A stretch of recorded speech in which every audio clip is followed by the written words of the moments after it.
For me, smart living has to start with being productive. How many of you would like to be more productive? Okay? If you are a student, you would like to get better grades without having to work harder. If you have a job, you want to be more productive in your work. You want to gain more recognition for your work without having to put more hours, because everyone has the same 24 hours a day. And there are many ways to be more productive, but the one way that I'm going to talk about in my session is how you can improve your focus and how you can improve your attention, and what the psychology and neuroscience have to say to improve your focus and attention. The big challenge that faces all of us, especially in modern society, is that there's too much information.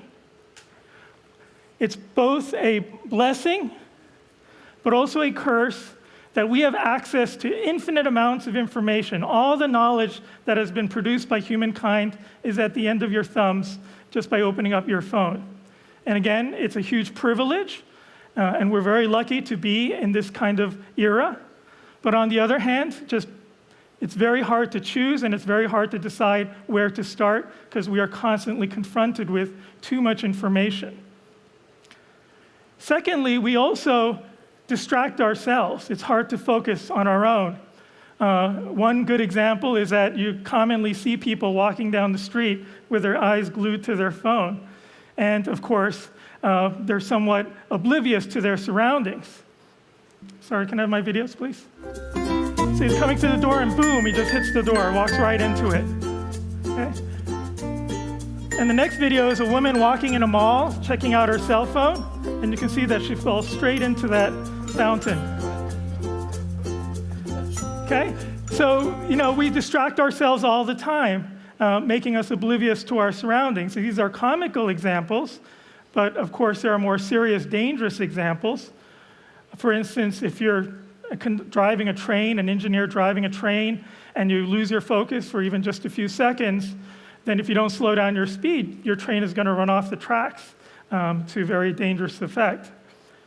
So these are just a few examples how we are overloaded with information and how we distract ourselves. And so the question is, how can we improve our focus?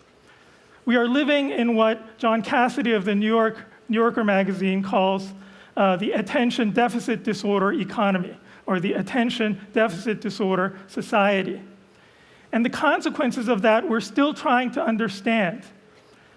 We know that it means that we're a little less focused, more distracted. We may be more shallow. This overwhelming information may make us less productive. And as I just pointed out over here, it can also lead to dangerous situations. The economic cost of attention deficits has been estimated to be even up to about $200 billion in the United States alone. These are serious problems that affect our productivity. So here's an example. I want to see how well you can attend at the beginning of my talk. This is a video, and your task is to focus on the team with white clothes and ignore the team with black clothes. Okay? They're going to run around the screen, and your task is to count how many times they're passing the ball to other players on the screen, other white t-shirt players on the screen. Okay, count it quietly in your head, and then at the end, I'm going to ask you to yell out the answer. So count how many times the white t-shirt team passes the ball to other players on its team. And it's important to do this as quietly as possible. Don't laugh, don't cough or talk, because that's going to hurt other people's concentration. Okay, so here's our first attention deficit test. Here we go. 1, 2, 3. How many passes does the team in white make? Go!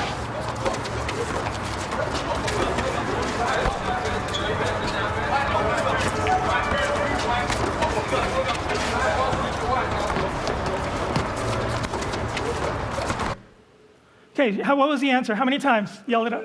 13? 13, excellent. You guys have great attention. That's really fantastic. We're off to a good start. Now, some of you may have seen this video because it's on YouTube and it's a pretty well-known one. But if you've never seen this video before, please raise your hand up high as you can. Okay, look around. Most of you have not seen this video. Keep your hands up high, please. Now, there was actually something else going on in this video, and you can lower your hand. Keep your hands up, please. Keep your hands up. You can lower your hand if you saw a dancing bear. But if you did not see the dancing bear, keep your hands up, look around, you're not alone. Most of you have missed a very critical part of this video. Okay, so now you can lower your hand, you're not alone. Let's watch the video again. No counting, just watch the video now. Okay, now no How counting. many passes does the team in white make? And just watch as you are monitoring the white t-shirt team. On the right, this guy in a bear suit comes on, he does this kind of dance, right? And then moonwalks out. And the good majority of you, the very smart group of people, totally missed this very obvious feature of the video, okay? On the one hand, that means that your attention is really good because you did not, see something that I didn't ask you to look for. But on the other hand, it really highlights how limited your ability to see the world and to experience the world is. Our brains are limited, and that's the point I'm trying to make with this video. In fact, we study this in my own laboratory at Yale in collaboration with one of my former postdoc students, Yao Zhu, who's now a professor at Harvard University. We conducted this study where we asked people to do something very simple. Just look at these shapes shown there on the left. And we asked them to attend to the shapes and try to remember them for like 2 seconds. And sometimes they have to remember 1, sometimes they have to remember 2, sometimes they have to remember 3. Very simple task. People have no trouble attending to and remembering one of the objects, okay? And we also measured what their brains are doing while they're looking at this task and doing this task. And that line on the bottom with the light green shows what happens when people are attending to and remembering just one item.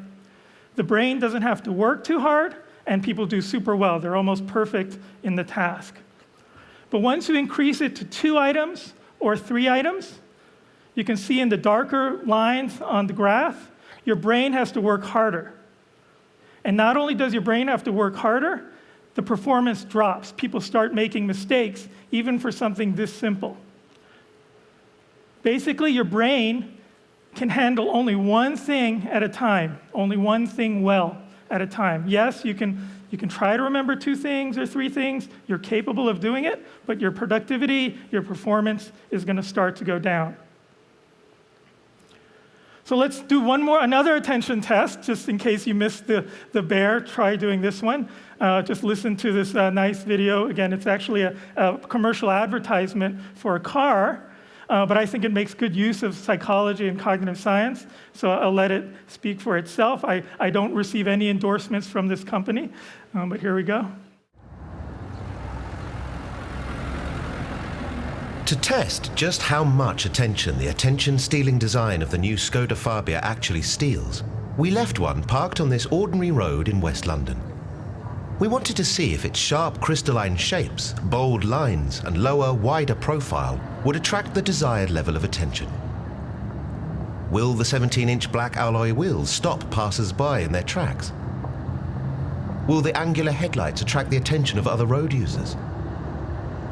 Will a crowd gather to check out its fresh, sporty look? Well, not quite.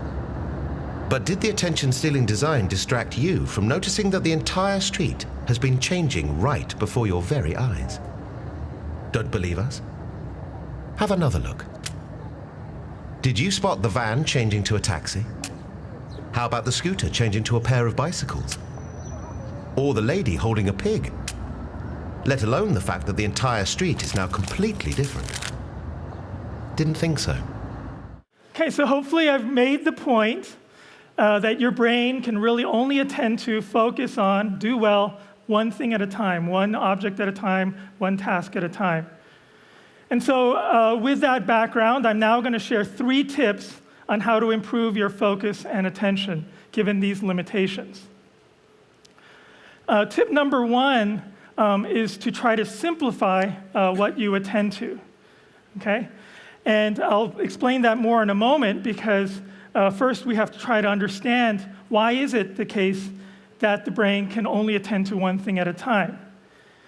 I would like for you to think of your brain as an orchestra, Okay, it's like an orchestra. You don't just, when you listen to an orchestra, you don't just focus on one instrument or one player. You listen to the whole harmony of all the different instruments coming in and out. Their beautiful music comes from this synchrony and harmony and coordination of all the different instrument pieces. And that's exactly how the brain works as well. And right now, again, in my laboratory, we are working on ways to measure this harmony and to quantify this harmony using something called functional connectivity. And we can build models of how well people attend based on this harmony, such that what you have here on this graph over here on the x-axis is a prediction of who's more attentive and who's less attentive. And what we have on the y-axis is actual individuals that we're predicting.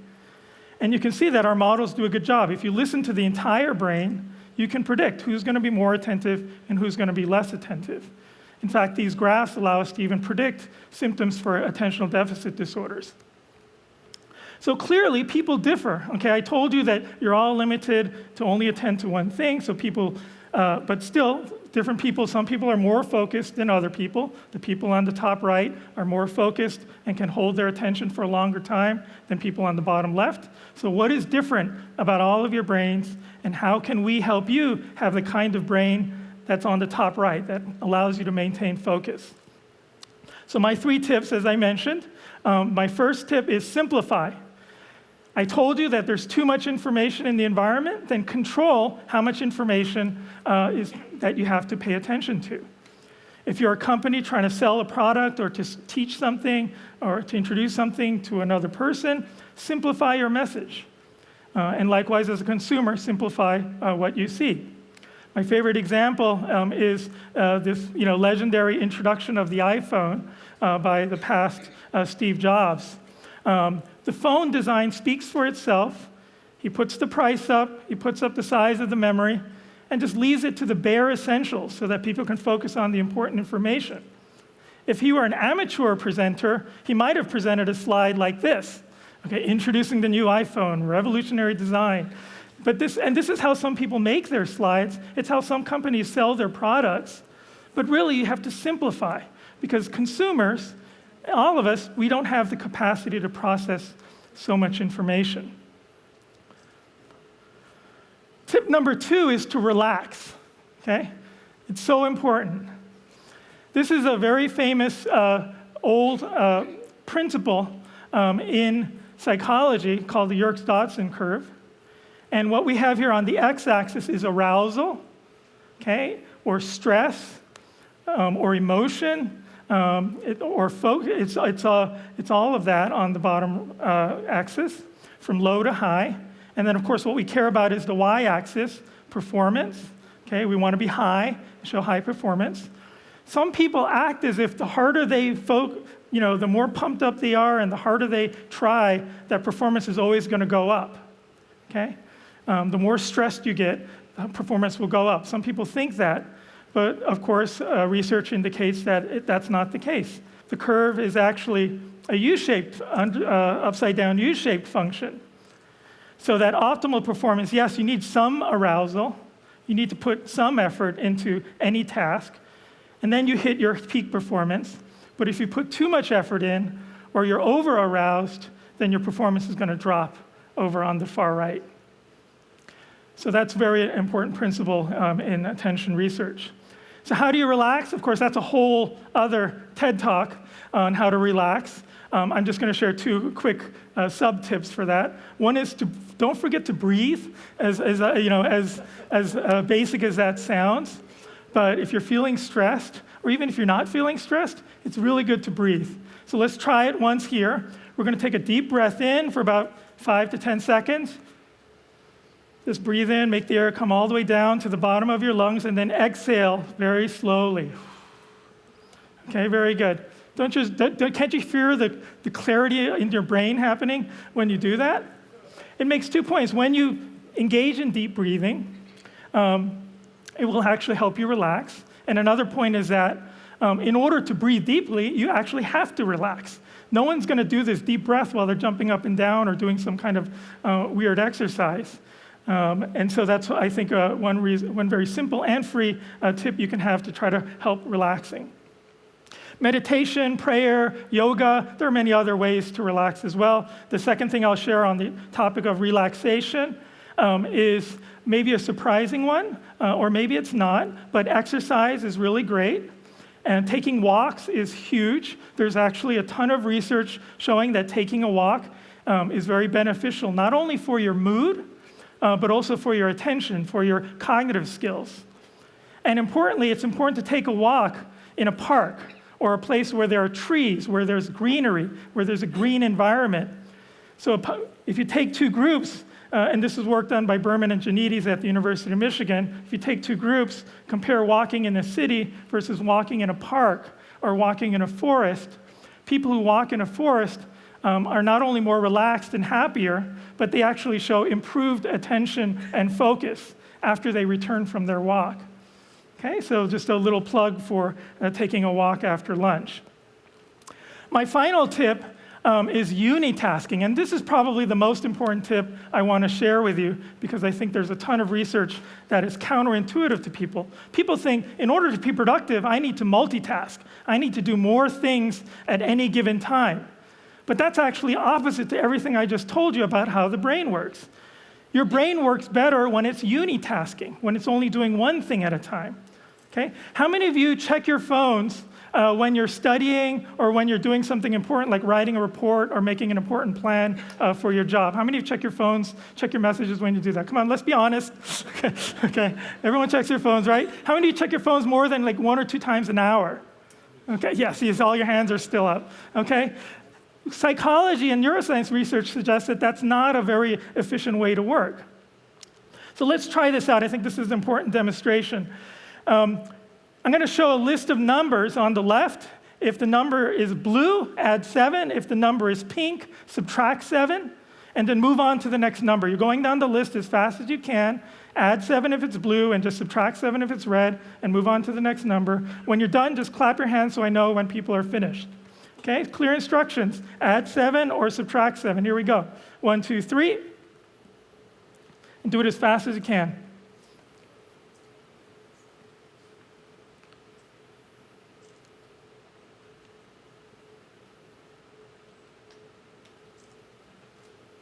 Okay, I'm hearing some claps. When you're done, just clap your hand quickly. Okay, great. So, you're pretty much done. Okay, let's just do it one more time. Okay, now the list on the right. Here we go. If it's blue, add 7. If it's pink, subtract 7. Fast as you can. And then you can clap at the end of the list.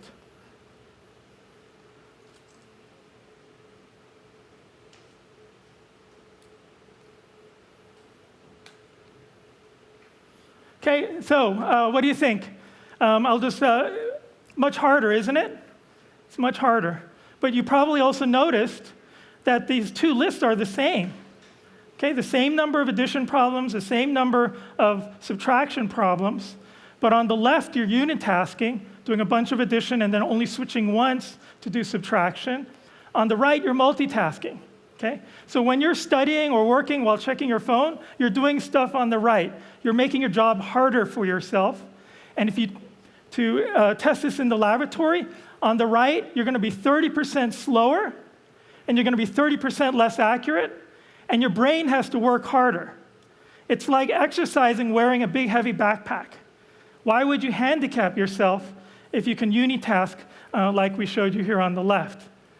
Okay, so that's my final tip, is to try to unitask to improve your focus and productivity. It's okay to check your phone. Just do it after you finish working for 30 minutes or an hour as a reward. Don't check it every 5 minutes.